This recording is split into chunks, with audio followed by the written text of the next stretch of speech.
Querida mãe, tudo bem com vocês? Já se inscreveram no canal? Já ativou o sininho?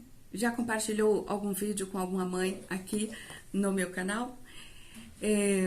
Deixa nos comentários se você tem algum tema especial que você gostaria de ver nos vídeos. Qualquer dúvida após assistir um vídeo, por exemplo, este. Hoje o nosso tema será gatilhos mentais, né? Por quê? Porque tem uma mãe das inúmeras que me mandaram respostas aí, que interagiram nas caixinhas lá do Instagram, que disse que o filho tem aversão pela sala de aula. E neste momento é muito importante que você saiba o que são gatilhos mentais. Quais são os gatilhos mentais que as crianças ativam em sala de aula?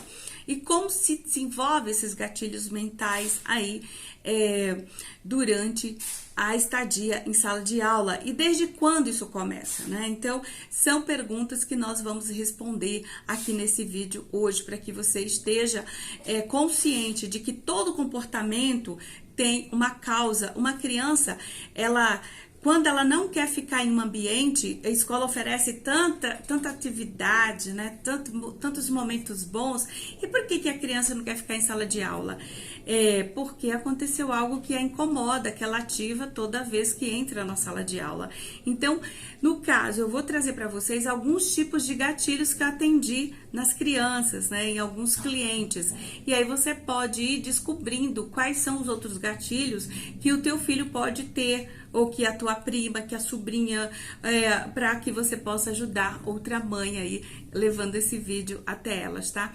Então, os gatilhos, os traumas, as experiências negativas e positivas, elas são internalizadas dentro de nós através de quê? Dos 5 sentidos: olfato, paladar, visão, audição e tato. No caso da programação neurolinguística, a gente fala de sinestesia, que é o tato, né? Porque são várias as funções aí do tato, né?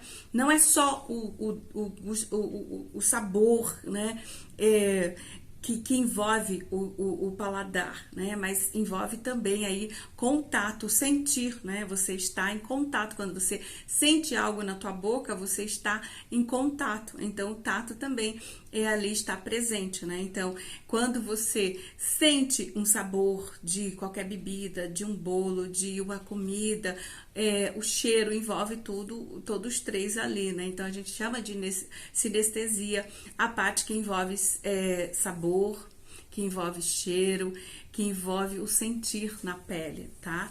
E isso, infelizmente, acontece principalmente quando a gente trabalha a sinestesia com as mães que sofrem abusos sexuais, né, quando crianças. Então, a sinestesia está muito presente ali por conta do cheiro, do barulho, do sabor, né, daquelas emoções que foram ali registradas no momento, tá? Então, é um caso muito importante e é um vídeo muito importante que traz um conteúdo significativo para que você possa até resolver outros traumas, identificar por que você não gosta de tal cheiro, por que você não gosta de tal coisa, por que você não gosta dessa cor, por que esse som te incomoda tanto, tá?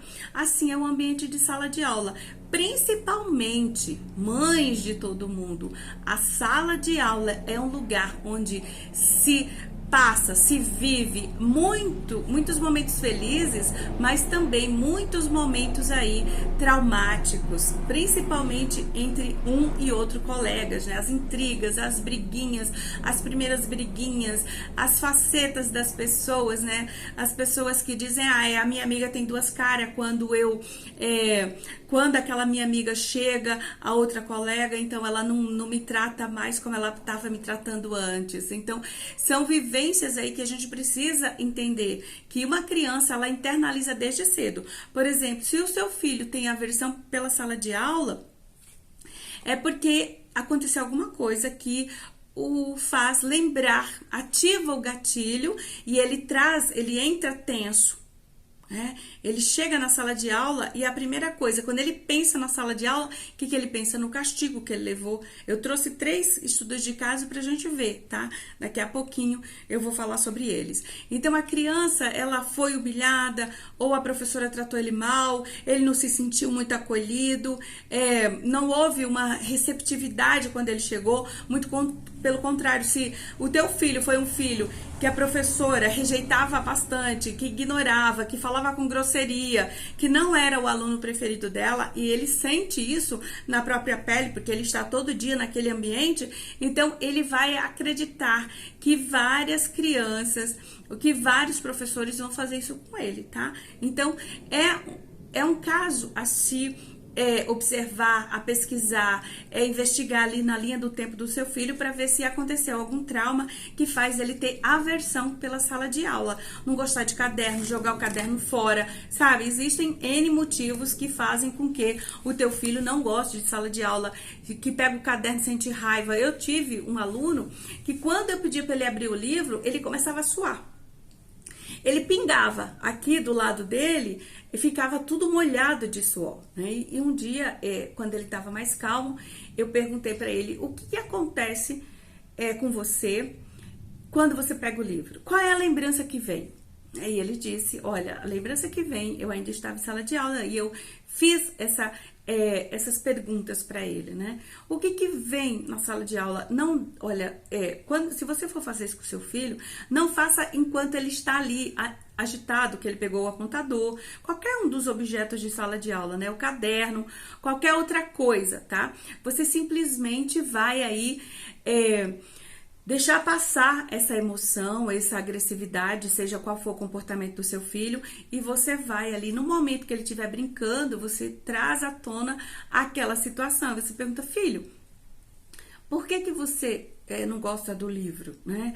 Ler livros é tão legal, você gosta de ouvir histórias, e você estudando, você aprendendo, futuramente você vai aprender a ler e escrever e vai poder ler uma infinidade de livros, né? Sozinho, sem a mamãe tá lendo. E ele vai dizer: mas eu gosto que você leia, mamãe, porque ele vai fugir o máximo possível daquela situação que trouxe um desgosto para ele, que não é uma lembrança boa, né? E aí você vai trazendo outras situações onde o livro é bom, onde tem professores generosos. Se ele tiver tido uma professora legal, que tenha paciência com ele, que tenha tido paciência com ele, você vai trazendo os exemplos das professoras que o acolheram, das professoras que foram generosas, das professoras que foram simpáticas, né? Tá? Até ele entender que não é por conta de uma situação que ele viveu, que ele vai viver com outras professoras, tá?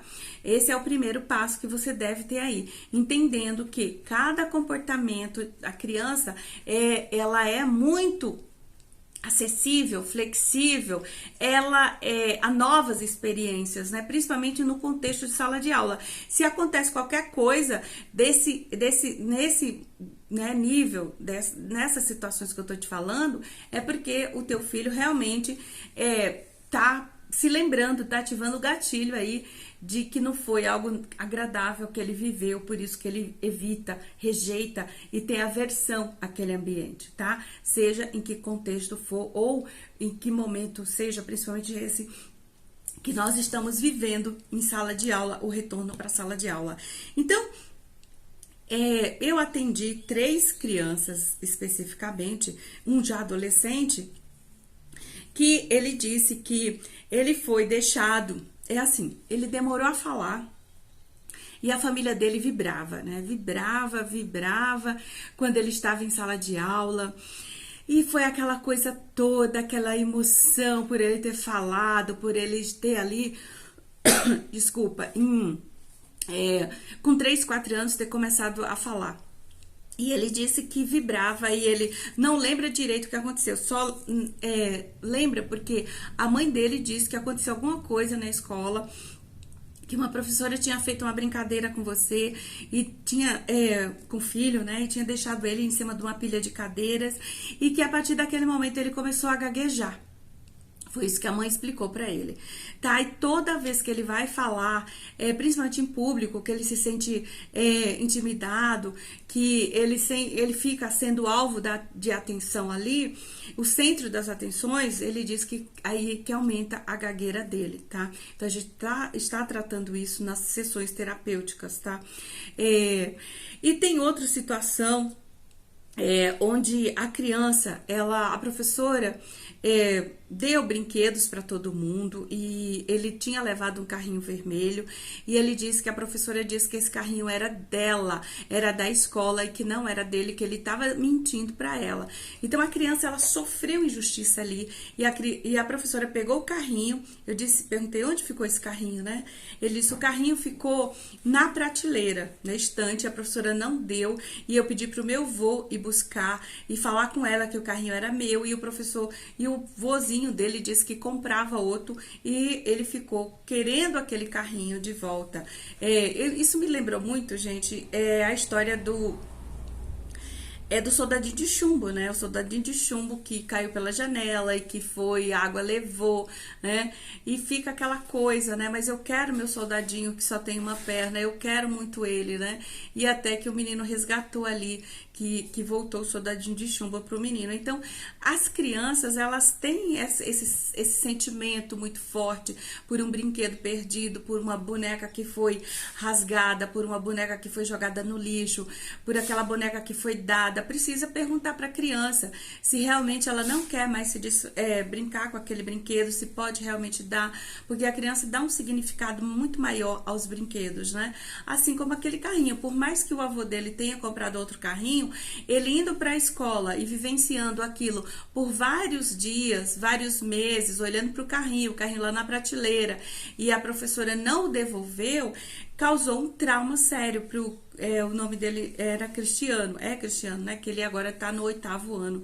Então, ele demorou a ser alfabetizado, ele chegou no 6º ano sem ler e escrever e tinha uma dificuldade de socializar, de fazer trabalhos em grupo, porque o grupo não aceitava o trabalho em equipe, porque ele não sabia, ele não tinha como contribuir, porque ele não sabia ler, não sabia pesquisar na internet, ele não sabia escrever, né? Então, uma criança com 12, já com quase 13 anos ali, sem ter essa habilidade desenvolvida, essa competência que é nossa, é inata, é nossa, né? Nós já nascemos prontos com as nossas habilidades a serem desenvolvidas, estimuladas para aprender a ler e escrever. Então, quando no meio do caminho tem um trauma, é emocional. A barreira é emocional, tá? Então, você que tem um filho, uma filha que ela apresenta qualquer tipo de comportamento que você não vê motivo, investiga o que aconteceu em sala de aula ou no próprio ambiente da sua casa, né? De repente você é uma mãe que exigia muito, que pegava o chinelo, que batia com força na mesa, ou que dizia, se você não começar a ler agora, eu vou bater porque é preguiça. Não, a criança tem um bloqueio, infelizmente, ali emocional, e muitas mães não sabem disso, não têm conhecimento disso e agravam a situação, o bloqueio aí emocional, tá? Então, criança que foi trancada no armário, terceiro caso aí, né? Eu atendi ele tinha 11 anos já, mora em outro país, e quando eu ativei a lembrança dele de se sentir inferiorizado, que estava sofrendo bullying no país onde ele estava, só que os primeiros anos de aula foi aqui no Brasil. Então, eu perguntei para ele, né, tem alguma coisa que eu possa saber? Então, ele contou para mim que a professora deixou ele dentro do armário, enquanto a mãe dele não vinha buscar ele, porque ele não estava parando quieto, né? Então, é um trauma que é ativado, né, na escola.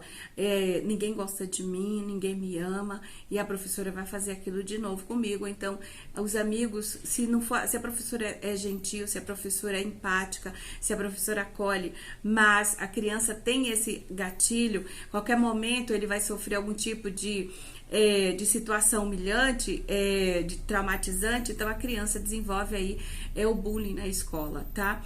E também eu digo pra você, o bullying a gente pode fazer outro vídeo, né, explicando pras mães como o bullying começa em casa, né? De que forma você trata o seu filho que faz ele se sentir inferiorizado e faz com que ele atraia para ele pessoas também, coleguinhas, professoras, coordenadoras, que vão fazer com que ele seja tratado de uma forma aí que ele se sinta pequeno diante dos outros, né? Que intimida a criança, que humilha, né? Que ele se sente inferiorizado, tá? Então, esse é algum dos motivos, experiências que você vai identificando, você vai buscando aí no teu inconsciente, nas lembranças, nos primeiros anos de vida do teu filho, se aconteceu qualquer coisa, uma briga entre colegas, a professora não tratou ele bem, ele se sente ali humilhado, não se sente bem recebido pela escola, pela professora, então ele vai ficar sem querer, ele não gosta do ambiente escolar e ele vai fazer o possível. Tem crianças que ficam doentes, tem crianças que fazem de um tudo para não estar no ambiente escolar por conta de gatilhos traumáticos que estão sendo ativados, principalmente no início de aula, quando vai mudar para outra turma, tá? Então, precisa entender que todo comportamento, todo ser humano que tem um comportamento que não é aceitável ali, que aparentemente não teria um motivo, né? Que você não sabe por quê, é porque tá ativando um gatilho que tá registrado no inconsciente por conta de uma experiência negativa que viveu ali e ele precisa de ajuda de uma psicoterapeuta, de alguém que entenda, que faça esse tipo de atendimento, de buscar a causa, né? Por que tá acontecendo isso, né? Por que o seu filho rejeita a escola se é um lugar de socialização, de brincadeiras, de aprendizado, de rever amigos, né? Então, tem uma causa ali e a gente descobre e a gente ajuda o seu filho a se libertar desse comportamento, desse estado mental e viver uma vida em paz, alegre, se desenvolver naturalmente. Tá bom? Então, deixe seu comentário, ativa o sininho, deixa o like, que é muito importante, compartilha com uma mãe amiga e escreva também qual é o tema, qual é o assunto que você gostaria de ver nos próximos vídeos, tá bom? Um beijo, até o próximo vídeo.